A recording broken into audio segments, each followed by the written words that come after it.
আজই ছিল সেই বহু প্রতীক্ষিত রাত, মানে ছিল মহোৎসবের রাত। যেহেতু এই দিন বাড়িতে অনেক আত্মীয় স্বজন এসেছিল, তাই আমাদের যেতে একটু দেরি হয়ে গিয়েছিল। গিয়ে দেখি সকলেই এই ধরনের এক একটা বেলুন কিনে কেমন আকাশের দিকে উড়িয়ে রেখেছে। যেহেতু এই দিন ছিল মহোৎসব, তাই কিন্তু দেরি করেই আরতিটা শুরু হয়েছিল। আমরা যখন পৌঁছেছিলাম তখন প্রায় 9:30 বাজে এবং গিয়ে দেখি তখনও কিন্তু আরতির কাজ চলছে। যেহেতু শিবরাত্রির উপলক্ষে এই 5 দিন ব্যাপী হরিনাম সংকীর্তন চলছে, তাই আজকে কিন্তু শিবরাত্রির থিম রেখেই আজকে এই মেয়ের দলগুলো নাচ গান করবে। তো প্রথমেই ওনারা এসেই মন্দিরে প্রণাম সেরে উঠে পড়েছেন এবং বাবার মাথায় জল ঢালতে যাওয়ার যে দৃশ্যটা, সেটা এই মন্দিরের চারপাশে ঘুরে ঘুরে প্রদর্শন করবে।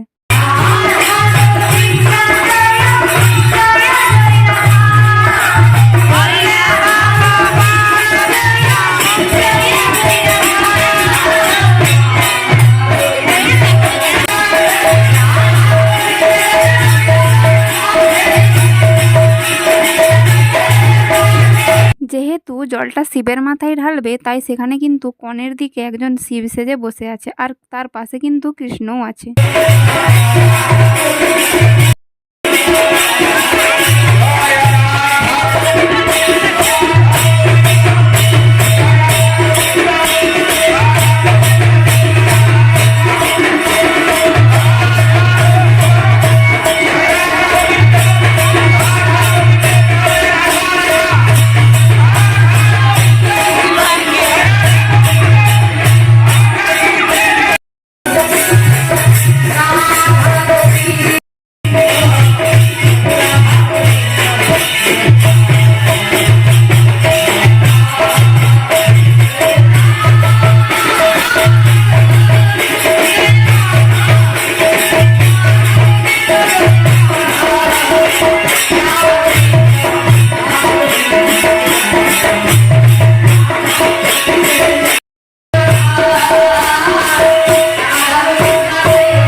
আমার বাকি বোনেরা কিন্তু আজ আমার সাথে বসেনি, ওরা একটু ফাঁকের দিকে গেছে, হয়তো একটু পরেই ওরা চলে আসবে। তো আমি আর আমার ছোট বোন ওইখানে বসে বসে এই হরিনামটা দেখছিলাম। মহাদেবের এই দৃশ্য দেখানোর পর যে বাকি অন্যান্য গান ওনারা হরিনামের মাধ্যমে তুলে ধরছেন, সেই সব গানে এখন ওনারা নাচ করছেন। আচ্ছা, তোমরা কোনো হরিনামে এই ধরনের মেয়ের দলের নাচ দেখেছো কিনা কমেন্টে জানিও তো। এই যে ভিড়ের মধ্যে আমি আমার বোনেদের হারিয়ে ফেলেছিলাম, তোমাদের বললাম না, ওরা আমার সাথে আজ বসেনি। দেখো, সবাই কিন্তু দেখতে পেয়ে চলে এসেছে এবং আমরা সবাই একসাথে বসে হরিনামটা দেখছিলাম।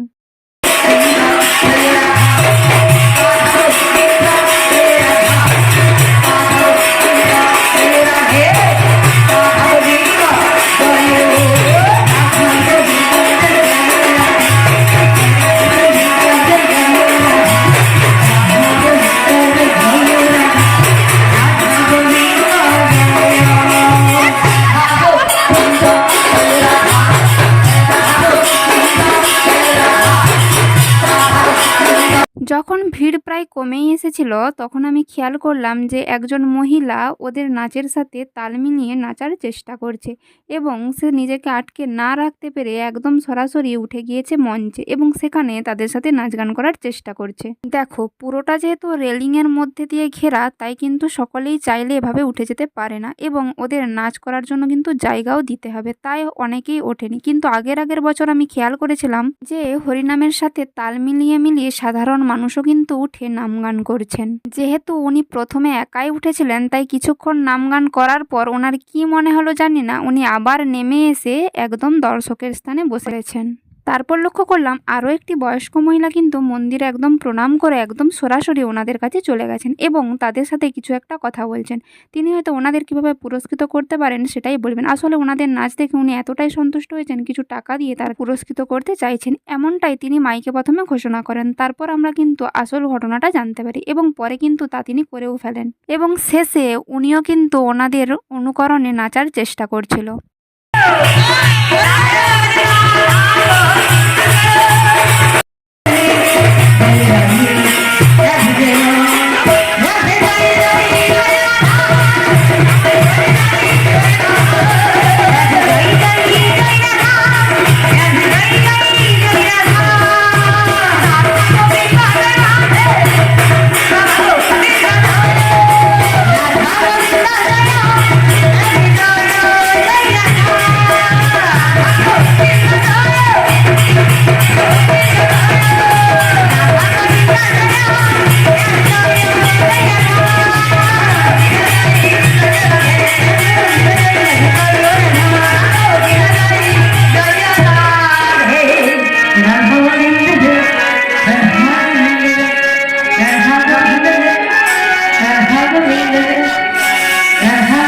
শেষে ভিড় ঠেলে আমি যখন দোকানের দিকে গেলাম দেখলাম এক মহিলা হাতে ট্যাটু বানাচ্ছে আর নানান সব চিত্র দিয়ে দোকানটা সাজানো আছে। এটা কিন্তু নতুন এসেছে আমাদের এই মেলাতে। এবং বাড়ি ফেরার সময় দেখলাম একটা নতুন পপকর্নেরও দোকান বসেছে, অনেকেই কিনেছে কিন্তু যেহেতু ভিড়ের কারণে আমরা এখান থেকে বেরোতে পারিনি তাই কিন্তু খেয়াল করিনি, এখন সেটা দেখলাম। তো আমার ভিডিওটা কেমন লাগলো অবশ্যই কমেন্টে জানিও। যদি ভিডিওটা ভালো লাগে অবশ্যই লাইক, কমেন্ট, শেয়ার ও সাবস্ক্রাইব করতে ভুলো না। আজ এটুকুই, দেখা হচ্ছে অন্য কোনো ভিডিওতে।